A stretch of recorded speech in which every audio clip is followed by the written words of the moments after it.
അടുത്ത വിഷയത്തിലേക്ക് വരുമ്പോൾ ഒരു അന്താരാഷ്ട്ര വിഷയത്തിലേക്കാണ് നമ്മൾ കടക്കുന്നത്. ഇറാൻ ഇസ്രായേൽ യുദ്ധം ആസന്നമോ എന്നുള്ളതാണ് വിഷയം.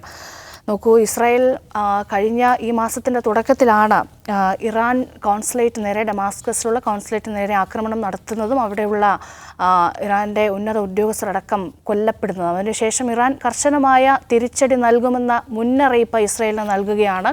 അങ്ങനെയൊരു യുദ്ധഭീതി നിലനിൽക്കുന്നുണ്ടോ എന്നുള്ള വിഷയമാണ് നമ്മൾ ഇനി സംസാരിക്കാൻ പോകുന്നത്. ദാവൂദ് സർ, ഈ ഒരു സമയത്തെ വളരെ ക്രൂഷ്യൽ എന്ന് പറയാൻ കഴിയുമോ? അല്ല, രശ്മി പറഞ്ഞ യുദ്ധഭീതി നിലനിൽക്കുന്നുണ്ടോ എന്ന് ചോദിച്ചാൽ നമ്മൾ അന്താരാഷ്ട്ര മാധ്യമങ്ങൾ പരിശോധിക്കുമ്പോൾ അതിനകത്തൊക്കെ അങ്ങനെയുണ്ട്. നമ്മളിപ്പോൾ ഏറ്റവും ഒടുവിൽ വാൾ സ്ട്രീറ്റ് ജേണലിൽ വന്ന ഒരു റിപ്പോർട്ടിൽ പറയുന്നത് ഇന്ന് വൈകുന്നേരമോ നാളെയോ ആക്രമണം ഉണ്ടായേക്കാം. അതേമാതിരി ലോകത്തെ പല രാജ്യങ്ങളും ട്രാവൽ അഡ്വൈസറി പുറത്തിറക്കിയിട്ടുണ്ട്. France, Russia, America. അവരുടെയൊക്കെ അഡ്വൈസറി എന്താണെന്ന് വെച്ചാൽ ഈ മേഖലയിൽ ഇസ്രായേൽ അതേപോലെ ലെബനോൻ പ്രദേശങ്ങളിൽ യാത്ര ചെയ്യരുത് എന്ന് ഈ രാജ്യങ്ങൾ അവരവരുടെ പൗരന്മാർക്ക് മുന്നറിയിപ്പ് നൽകിയിട്ടുണ്ട്. ജർമ്മൻ എയർലൈൻസ് ആയിട്ടുള്ള ലുഫ്താൻസ അവർ ടെഹ്റാനിലേക്കുള്ള എല്ലാ സർവീസുകളും നിർത്തിവെച്ചിട്ടുണ്ട്. അപ്പോൾ അങ്ങനെ നോക്കുമ്പോൾ ഈ എന്തോ ഒരു യുദ്ധഭീതി അന്തരീക്ഷത്തിൽ നിലനിൽക്കുന്നതായിട്ട്, ചുരുങ്ങിയ ഒരു ആക്രമണ ഭീതിയെങ്കിലും അന്തരീക്ഷത്തിൽ നിലനിൽക്കുന്നതായിട്ടാണ് മനസ്സിലാവുന്നത്. ഒരു നിഴൽ യുദ്ധമായി കണ്ടാൽ മതിയോ? പറയാൻ പറ്റില്ല, എന്താണ് സംഭവിക്കുന്നത് നമുക്ക് പറയാൻ പറ്റില്ല. അതിൽ എന്ന് വെച്ചാൽ ഇറാനെ സംബന്ധിച്ചിടത്തോളം അവർ ഇൻസൾട്ടഡ് ആണ് എന്ന ഒരു ഫീലിംഗ് ഉണ്ട്. ഇൻസൾട്ടഡ് എന്ന് പറഞ്ഞാൽ യഥാർത്ഥത്തിൽ ഇൻസൾട്ടഡ് ആണ്. കാര്യം അവരുടെ എംബസിയാണ്, കോൺസുലേറ്റാണ് ആക്രമിച്ചിരിക്കുന്നത്. അത് ശ്രദ്ധിക്കേണ്ട ഒരു കാര്യമാണ്. കോൺസുലേറ്റുകൾ അതേപോലെ എംബസികൾ എന്ന് പറയുന്നത് ലോകത്ത് വളരെ പ്രാധാന്യമുള്ള ഏരിയയാണ്. ഇപ്പോൾ ഒരു രാജ്യത്തിൻ്റെ, ഇപ്പോൾ ഡൽഹിയിൽ വേറൊരു രാജ്യത്തിൻ്റെ കോൺസുലേറ്റ് അല്ലെങ്കിൽ എംബസി ഉണ്ടെന്ന് വിചാരിക്കുക. അന്താരാഷ്ട്ര നിയമപ്രകാരം ആ ഏരിയ അത് ആ രാജ്യത്തിൻ്റെ സോവറിൻ ഏരിയയാണ്. ആ ഏരിയയിൽ കയറി ഇന്ത്യക്ക് ഒന്നും ചെയ്യാൻ പറ്റില്ല. കാരണം അവരുടെ സോവറിൻ ഏരിയയാണത്. അതേപോലെ ഇന്ത്യക്ക് ഇപ്പോൾ ഇസ്ലാമാബാദിൽ എംബസി ഉണ്ട്. ആ ഇസ്ലാമാബാദിലുള്ള ഇന്ത്യയുടെ എംബസി കോംപ്ലക്സ് അത് ആരുടെ പ്രോപ്പർട്ടിയാണ്? ഇന്ത്യയുടെ സോവറിൻ പ്രോപ്പർട്ടിയാണ്. പാകിസ്ഥാൻ അവിടെ കയറിയിട്ട് ഒന്നും ചെയ്യാൻ പറ്റില്ല. അങ്ങനെ പറഞ്ഞാൽ എംബസികൾക്കുള്ള ലീഗൽ ഇൻസുലേഷനാണത്. അപ്പോൾ അതേതാണ് സ്വന്തം രാജ്യത്തുള്ള എംബസിക്ക് പോലും അത് ഉണ്ട്. ഇസ്രായേൽ എന്താ ചെയ്തിരിക്കുന്നത്? മറ്റൊരു രാജ്യത്ത് പ്രവർത്തിക്കുന്ന, എവിടെ, സിറിയയുടെ തലസ്ഥാനമായുള്ള ഡമാസ്കസിൽ പ്രവർത്തിക്കുന്ന ഇറാൻ്റെ എംബസി, അവിടെയാണ് ഏപ്രിൽ 1 ആക്രമണം നടത്തിയിരിക്കുന്നത്. ആക്രമണം നടത്തി 7 ആളുകളെ കൊന്നു. അതിൽ പ്രധാനപ്പെട്ട ഒരാൾ ഇറാൻ്റെ ഈ ഏറ്റവും പ്രധാനപ്പെട്ട എലീറ്റ് ഫോഴ്സാണ് ഖുദ്സ് ഫോഴ്സ് എന്ന് പറയുന്നത്. അവരുടെ സൈന്യത്തിലെ ഏറ്റവും ഉയർന്ന വിഭാഗമാണ്. നമ്മുടെ SPG ഒക്കെ മാതിരിയുള്ള വളരെ പ്രധാനപ്പെട്ട ഒരു ഫോഴ്സാണ് ഖുദ്സ് ഫോഴ്സ്.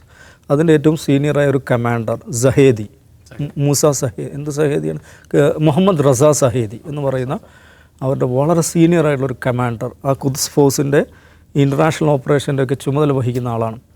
അദ്ദേഹത്തെ അടക്കം എംബസി ജീവനക്കാരടക്കം 7 ആളുകളെ കൊല്ലുന്നു.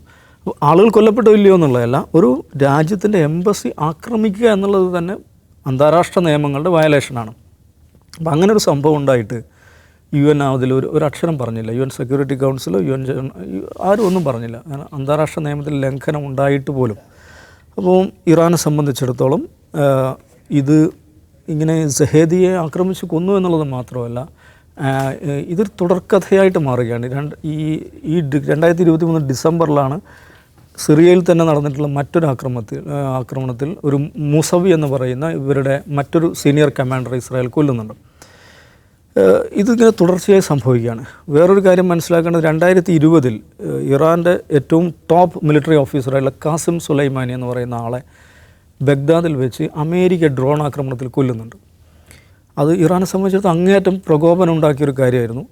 2020 ജാനുവരി 3 സംഭവിക്കുന്നത്. ഈ ജാനുവരി 3, 2024 ജാനുവരി 3 ഇദ്ദേഹത്തിൻ്റെ ശവകുടീരം നിൽക്കുന്ന ഖമ്രാൻ നഗരമുണ്ട്. അവിടെ ഒരു ബോംബാക്രമണം നടക്കുന്നുണ്ട്. അതിൽ 103 ആളുകളാണ് കൊല്ലപ്പെടുന്നത്. അവിടെ പ്രാർത്ഥന നടന്നുകൊണ്ട് അദ്ദേഹത്തിൻ്റെ രക്തസാക്ഷി ദിനത്തിൽ അദ്ദേഹത്തിൻ്റെ ശവകുടീരം നിൽക്കുന്ന സ്ഥലത്ത് ബോംബാക്രമണം നടക്കുന്നു. 100 ചില്ലാൻ ആളുകൾ കൊല്ലപ്പെടുന്നു. അതിൻ്റെ ഉത്തരവാദിത്വം IS-ൻ്റെ ഈ വേറൊരു പതിപ്പാണ് ISIL. അവരാണ് ഏറ്റെടുത്തത്. അത് നമ്മൾ കാണണം. ഗസ യുദ്ധം ഉണ്ടായതിനു ശേഷം IS നടത്തിയ 2 പ്രധാന ആക്രമണങ്ങൾ, ഒന്ന് ഈ പറയുന്ന ഖമ്രാൻ ആക്രമണവും മറ്റൊന്ന് മോസ്കോയിൽ ഒരു തിയേറ്റർ ഗാനമേളയ്ക്കിടെ നടന്ന ആക്രമണമാണ്. അപ്പോൾ ആർക്ക് വേണ്ടിയാണ് IS ആക്രമണം നടത്തുന്നത് എന്നുള്ള ആ തിയറി ഉണ്ടല്ലോ, അത് കൂടുതൽ ബലപ്പെടുകയാണ്. വെച്ചാൽ ഇസ്രായേലാണ് ഈ ആക്രമണത്തിന് പിന്നിലെന്ന് എല്ലാവർക്കും അറിയാവുന്നതാണ്. അപ്പോൾ നിരന്തരമായി ഇസ്രായേൽ തങ്ങളുടെ ലക്ഷ്യങ്ങളെ സൈനികമായി തന്നെ ആക്രമിക്കുകയും ആളുകളെ കൊല്ലുകയും ചെയ്യുന്നു എന്നുള്ളത് ഇറാനെ സംബന്ധിച്ചിടത്തോളം ഒരു പ്രശ്നം തന്നെയാണ്. അപ്പോൾ എംബസി ആക്രമിച്ചത് കൊണ്ട് തന്നെ നിശ്ചയമായും നിയമപരമായി തിരിച്ചടിക്കുവാനുള്ള അവകാശം ഇറാനുണ്ട്. അപ്പോൾ ഞങ്ങൾ ആ അവകാശം വിനിയോഗിക്കും, നിശ്ചയമായും വിനിയോഗിച്ചിരിക്കും. ഞങ്ങളൊരു ഡിസൈസീവ് സ്ട്രൈക്ക് നടത്തും എന്നാണ് ഈ ഇറാൻ്റെ യുഎന്നിലെ അംബാസഡർ തന്നെ പറഞ്ഞിരിക്കുന്നത്. ഉത്തരവാദപ്പെട്ട സ്ഥാനത്തിരിക്കുന്ന ആളാണ് പറഞ്ഞിരിക്കുന്നത്. അദ്ദേഹം പറഞ്ഞതെന്ന് വെച്ചാൽ UN രക്ഷാസമിതി ഇതിനെ അപലപിക്കാൻ പോലും സന്നദ്ധമായില്ല. UN രക്ഷാസമിതി അപലപിച്ചിരുന്നെങ്കിൽ നമുക്കൊരു ആക്രമണം ഒഴിവാക്കാമായിരുന്നു എന്നാണ് അദ്ദേഹം പറയുന്നത്. എന്ന് പറഞ്ഞാൽ അതിൻ്റെ അർത്ഥം എന്താണ്? ഞങ്ങൾ ആക്രമിക്കും എന്നാണ്. അപ്പോൾ ഈ ആക്രമിക്കും എന്ന ഇന്ന് നിരന്തരം പറഞ്ഞുകൊണ്ടിരിക്കുന്നത് ഒരു ആക്രമണ ഭീതി ഉണ്ടാക്കാനാണോ അല്ലെങ്കിൽ യഥാർത്ഥത്തിൽ തന്നെ ആക്രമിക്കാനാണോ എന്നുള്ളത് ഇനിയും ചുരുൾ നിവരേണ്ട കാര്യമാണ്. പക്ഷേ നമ്മൾ കാണേണ്ട കാര്യം, ഇറാൻ എന്ന് പറയുന്നത് സാമാന്യം വലിയൊരു സൈനിക ശക്തിയാണ്. ഇസ്രായേൽ ഇറാൻ ഒരു മിലിറ്ററി കമ്പാരിസൺ നടത്തിയാൽ ഇറാൻ മേലെ നിൽക്കുന്ന ഒരുപാട് മേഖലകളുണ്ട്, ഇസ്രായേൽ മേലെ നിൽക്കുന്ന മേഖലകളുണ്ട്. ഇപ്പോൾ സൈനികരുടെ എണ്ണം നോക്കുകയാണെങ്കിൽ 5 ലക്ഷത്തിൽ ചില്ലാനാണ് ഇറാൻ സൈനികരുടെ എണ്ണം. ഇസ്രായേലിൻ്റെ 1,84,000 മറ്റൊക്കെ വരികയുള്ളൂ.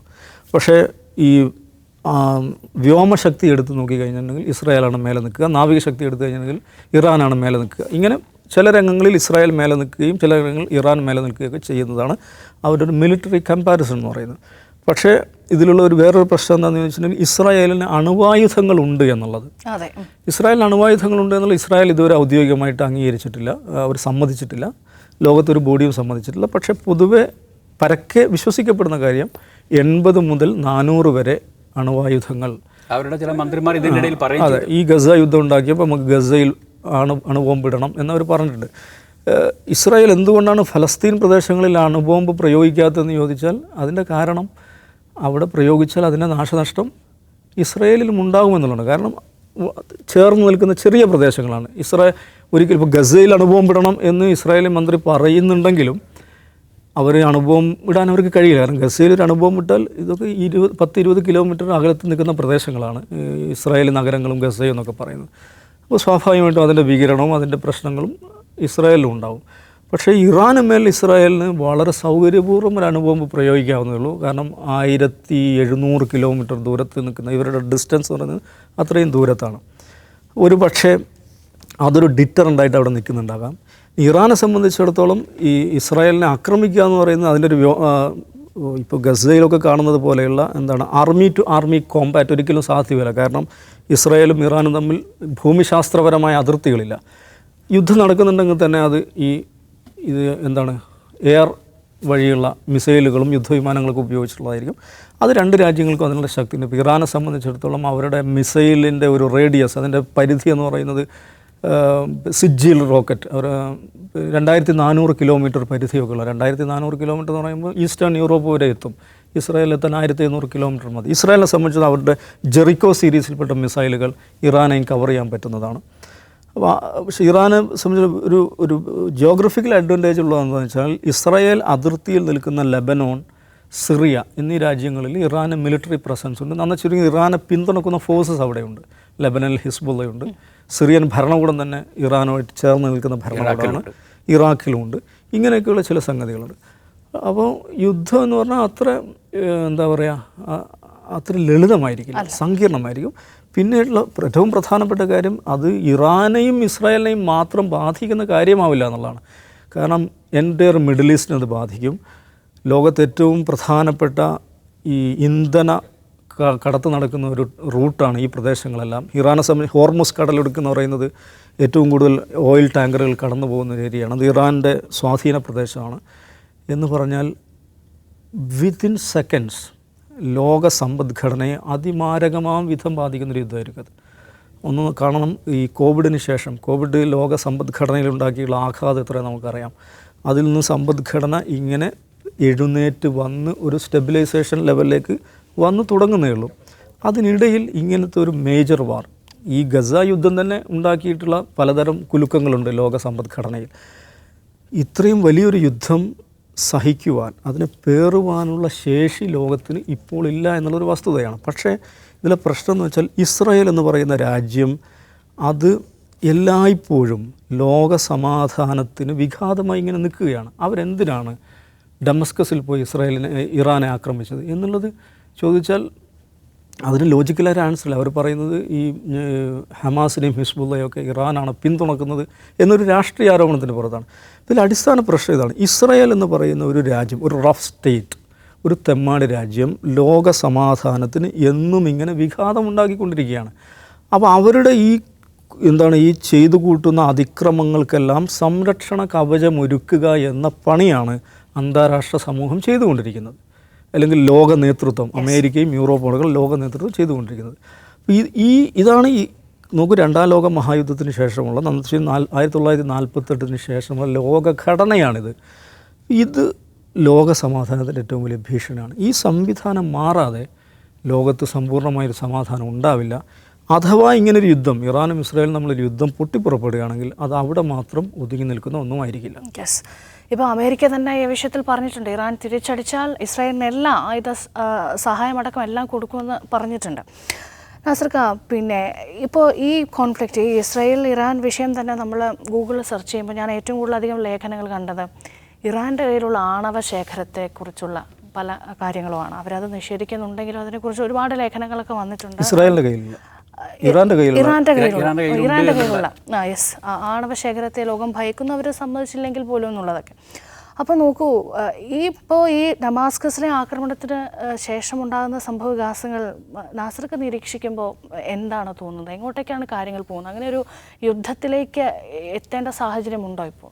അതിൽ രണ്ട് പ്രശ്നങ്ങളുണ്ട്. ഒന്ന്, നമ്മളിപ്പോൾ പറഞ്ഞത്, ഇപ്പോൾ നമ്മൾ ചർച്ച ചെയ്തുകൊണ്ടിരിക്കുന്ന മുഴുവൻ ഇതിൻ്റെ ഒരു ഇമ്മിനൻ്റ് ആയിട്ടുള്ള പെട്ടെന്നുണ്ടായ പ്രകോപനവും പെട്ടെന്നുണ്ടായ സംഭവവികാസങ്ങളുമാണ്. ഇതിൻ്റെ കുറച്ച് പുറകിലേക്ക് നോക്കിയാൽ ഏതാണ്ട് ഒരു 2010, കൃത്യമായിട്ട് പറഞ്ഞാൽ അല്ലെങ്കിൽ 2015 ഒക്ടോബർ 1 ഇസ്രായേലിൻ്റെ പ്രധാനമന്ത്രി എന്ന നിലയിൽ ഐക്യരാഷ്ട്രസഭയിൽ നെതന്യാഹു നടത്തുന്ന ആദ്യത്തെ പ്രസംഗമുണ്ട്. അതിന് മുൻപ് പിന്നെ 31 വർഷം മുമ്പാണ് അവിടുത്തെ നയതന്ത്ര പ്രതിനിധി എന്ന നിലയിൽ ഒരു പ്രസംഗം നടത്തുന്നത്. പിന്നീട് ഇപ്പോഴാണ് ഇത് നടത്തുന്നത്, ഈ 2015 ഒക്ടോബർ 20. അത് മുഴുവൻ ഇറാനെതിരെ മാത്രമായിരുന്നു. ഇറാനെതിരെ, പ്രത്യേകിച്ച് ഇറാൻ്റെ സുപ്രീം ലീഡറായ അയത്തുള്ള അലി ഖാംനെയ്ക്കെതിരെ ഇവരെ വെച്ചുകൊണ്ടിരിക്കുന്നത്. മുല്ല ഗവൺമെൻറ് എന്ന് മാത്രമാണ് അദ്ദേഹം അതിൽ ഉപയോഗിക്കുന്നത്. ഈ മുല്ല ഗവൺമെൻറ്റിനെ വെച്ചുകൊണ്ടിരിക്കരുത്. ഒരു ഘട്ടത്തിൽ പറയുന്നത് നിങ്ങൾ ആരുമില്ലെങ്കിൽ പോലും ഞാൻ ഒറ്റക്കതിനെ തകർക്കും എന്നാണ്. ഇതേപോലത്തെ ഒരു പ്രസംഗം തന്നെ അദ്ദേഹം അമേരിക്കൻ കോൺഗ്രസ്സിലും നടത്തിയിട്ടുണ്ട്. അമേരിക്കൻ കോൺഗ്രസ്സിലും അദ്ദേഹം പറയുന്നത് ഇനി ഐക്യരാഷ്ട്രസഭയും അമേരിക്കയും ഇല്ലെങ്കിലും ഞാൻ ഒറ്റയ്ക്ക് ഇറാനെ തകർക്കും എന്ന്. അത് അങ്ങനെ തന്നെയാണ് അദ്ദേഹം ആവർത്തിച്ച് പറയുന്നത്. എൻ്റെ പ്രശ്നം എന്ന് വെച്ചാൽ അടുത്ത കാലത്ത്, അല്ലെങ്കിൽ ഇസ്രായേലിൻ്റെ രൂപീകരണത്തിന് ശേഷം ഇസ്രായേൽ കണ്ടിട്ടുള്ള ഏറ്റവും കടുത്ത ഇറാൻ വിരുദ്ധനായ ഇസ്രായേൽ പ്രധാനമന്ത്രിയാണത്. സ്വാഭാവികമായിട്ടും അദ്ദേഹത്തിൻ്റെ കാലത്ത് അദ്ദേഹം ഞാൻ തന്നെ ഇത് ചെയ്യണം എന്നുള്ളൊരു വാശിയുള്ളതുപോലെയാണ്. അതിനു വേണ്ടിയിട്ടാണ് ഈ പറഞ്ഞതുപോലെ കഴിഞ്ഞ 2 വർഷത്തിനു ഇങ്ങോട്ട് നിരന്തരമായിട്ട് ഇസ്രായേലിന് ഇറാനെ പ്രകോപിപ്പിച്ചുകൊണ്ടിരിക്കുകയുമാണ്, ചെറുതും വലുതുമായിട്ടുള്ള നിരവധി ആക്രമണങ്ങൾ നടത്തിക്കൊണ്ട്. അപ്പം ഇത് ആൻറ്റിസിപ്പേറ്റ് ചെയ്യുന്ന ആൾക്കാർ തന്നെയാണ് അപ്പുറത്തുള്ളതെന്ന് പറഞ്ഞാൽ ഇറാനെ സംബന്ധിച്ച് പറയുകയാണെങ്കിൽ ഇറാൻ്റെ ഗവൺമെൻറ്റിൻ്റെ ഇപ്പോഴത്തെ ഇറാൻ്റെ സുപ്രീം ലീഡർ എന്ന് പറയുന്ന അലി ഖാംനെയി ആണെങ്കിൽ വിപ്ലവത്തിൻ്റെ കൂടെ തന്നെ വന്ന ആളാണ്. വിപ്ലവത്തിൻ്റെ അതിൻ്റെ മുഴുവൻ വീര്യവും അതിൻ്റെ രാഷ്ട്രീയവും പൂർണ്ണമായിട്ടുള്ള ആളുമാണ്. ഒരുപക്ഷെ അദ്ദേഹവും മാറിക്കഴിഞ്ഞിട്ട് അടുത്ത തലമുറ, ഇപ്പോഴത്തെ പ്രസിഡന്റുമാർ അല്ലെങ്കിൽ ഇതിന് തൊട്ട് മുമ്പ് പ്രസിഡൻ്റായിട്ടുള്ള ആളുകൾ, ഇങ്ങനത്തെ ആൾക്കാരൊക്കെ സുപ്രീം ലീഡറായിട്ട് വന്നു കഴിഞ്ഞതിന് ശേഷമാണെങ്കിൽ ഇപ്പം ഈ അമേരിക്ക നടത്തിക്കൊണ്ടിരിക്കുന്ന ഈ നെഗോഷിയേഷനും ഈ സാധനങ്ങളൊക്കെ ഒന്നുകൂടി എളുപ്പത്തിൽ നടക്കുമായിരുന്നു. ഇപ്പോൾ അമേരിക്ക നടത്തിക്കൊണ്ടിരിക്കുന്നുണ്ടല്ലോ. അമേരിക്ക ഇപ്പോൾ ചെയ്തുകൊണ്ടിരിക്കുന്നത്, അമേരിക്ക ഇറാനുമായിട്ട് ബന്ധമുള്ള മുഴുവൻ രാജ്യങ്ങളുടെയും നേതാക്കളെ കണ്ടിട്ട് ആക്രമണം ഒഴിവാക്കണം, അവരോട് ഉപദേശിക്കണം എന്നുള്ള രീതിയിൽ സംസാരിച്ചുകൊണ്ടിരിക്കുക. ഏറ്റവും അവസാനം ചൈനയോട് വരെ പറഞ്ഞു നോക്കി. ചൈനയോട് പറഞ്ഞു, ഉർദുഗാനോട് പറഞ്ഞു, ഈ മിഡിൽ ഈസ്റ്റിലെ മുഴുവൻ രാജ്യങ്ങളോട് പറഞ്ഞു. ഇങ്ങനത്തെ ഒരു സാധനം ഇതിൻ്റെ ഇടയിൽ ഒരു ബാക്ക്ഡോർ ഡിപ്ലോമസി എന്ന് പറയാവുന്ന തരത്തിൽ അങ്ങനത്തെ ഒരു സാധനം നടത്തിക്കൊണ്ടിരിക്കുന്നുണ്ട്. അതേ സമയത്ത് തന്നെയാണ് എന്നിട്ടാണ് ഇസ്രായേലിനോട് തുറന്നു പറയുന്നത്, അഥവാ ഇറാൻ ആക്രമിക്കുകയാണെങ്കിൽ ഇസ്രായേലിൽ എല്ലാ സഹായവും ഉണ്ടാവും എന്ന് പറയുന്നത്. അപ്പം അപ്പുറത്ത് നിൽക്കുന്ന 2 കക്ഷികൾ, ഇറാനെ സംബന്ധിച്ച് അപ്പുറത്ത് നിൽക്കുന്ന 2 കക്ഷികൾ ഈ പറയുന്നത് പോലെ ഇസ്രായേൽ ആണെങ്കിലും അമേരിക്കയാണെങ്കിലും പ്രഖ്യാപിത ശത്രുക്കൾ തന്നെയാണ്. കഴിഞ്ഞൊരു 10-70 വർഷത്തിന് 79 ശേഷം ഇങ്ങോട്ടുള്ള വിപ്ലവം വന്നതിന് ശേഷം, ഇറാൻ ഇസ്ലാമിക് ഗവൺമെൻറ് രൂപീകരിച്ചതിന് ശേഷം ഇങ്ങോട്ടുള്ള ചരിത്രത്തിൽ മുഴുവൻ പ്രഖ്യാപിത ശത്രുക്കളും ഏത് സമയത്തും ഇവർ ആക്രമിച്ചേക്കും എന്ന് പറഞ്ഞിരുന്നുണ്ട്. തന്നെയുമല്ല, ഇവർ ഇപ്പോഴല്ല ഇറാനെ ശത്രുവായി പ്രഖ്യാപിച്ചത്. ഇപ്പം ഈ ലിബിയ തകർത്തപ്പം അത് കഴിഞ്ഞിട്ട് ഇറാഖിനെ തകർത്തപ്പം ഇത് രണ്ടും തകർത്ത് കഴിഞ്ഞപ്പോൾ അന്നത്തെ അമേരിക്കൻ പ്രസിഡന്റുമാർ പ്രഖ്യാപിച്ചതാണ് ഈ പൈശാചിക അച്ചുതണ്ടാണ് ഇറാനും സിറിയയും എന്ന്. അത് axis of evil axis of evil എന്നാണ് പറഞ്ഞത്.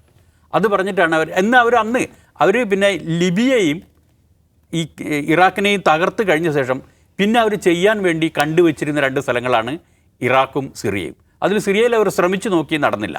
ഇനി ബാക്കിയുള്ളത് ഇറാനാണ്. ഇതൊക്കെയും ഉള്ളതുകൊണ്ട് ഇറാൻ വളരെ കൃത്യമായിട്ട് തന്നെ ആൻറ്റിസിപ്പേറ്റ് ചെയ്തിട്ടുണ്ട്, അതിനുള്ള എല്ലാ ഒരുക്കങ്ങളും നടത്തിയിട്ടുണ്ട്. പക്ഷേ ഇപ്പം നമ്മളുടെ മുമ്പിലുള്ള ഏറ്റവും പ്രധാനപ്പെട്ട പ്രശ്നം ഈ പറയുന്ന തരത്തിലുള്ള ഒരു തിരിച്ചടി ഉണ്ടാവുകയാണെങ്കിൽ അത് എവിടെ നിന്നായിരിക്കും ഇറാൻ ചെയ്യുക, എവിടെ ബേസ് ചെയ്തുകൊണ്ടായിരിക്കും ഇറാൻ തിരിച്ചടിക്കുക എന്നുള്ളത് അറിയാത്തതാണ് ഇപ്പം അമേരിക്കയുടെയും ഈ ഇസ്രായേലിൻ്റെയും ബാക്കിയുള്ളവരുടെ നാറ്റോ അടക്കമുള്ള എല്ലാവരുടെയും പ്രശ്നം.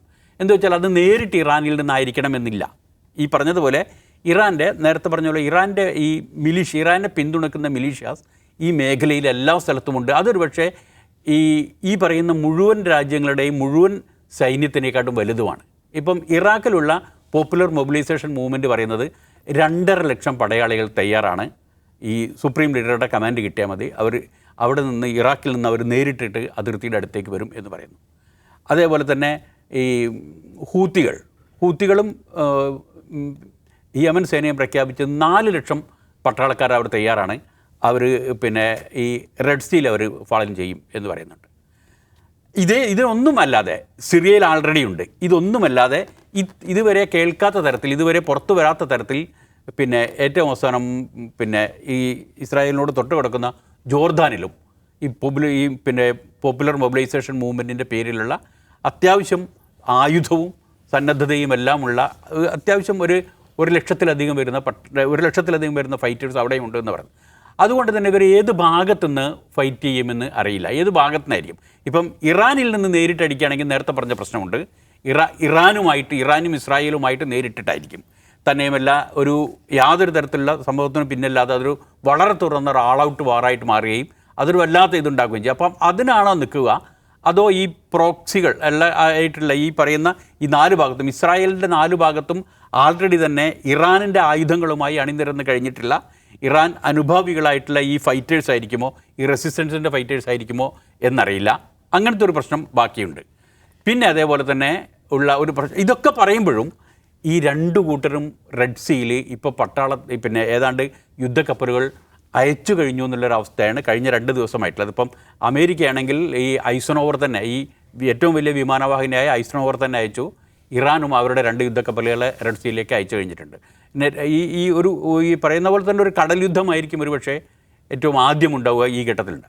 ഇതിൻ്റെ പ്രശ്നം ഇതാണ്, ഇപ്പോഴത്തെ പ്രശ്നം എന്ന് പറഞ്ഞാൽ ഇത് എവിടെ നിന്നായിരിക്കും ഇറാൻ്റെ ആക്രമണം ഉണ്ടാവുക, എവിടെ നിന്നായിരിക്കും ഇറാൻ ആക്രമിക്കുക എന്ന് പറയാൻ അവർക്ക് ആർക്കും കഴിയുന്നില്ല.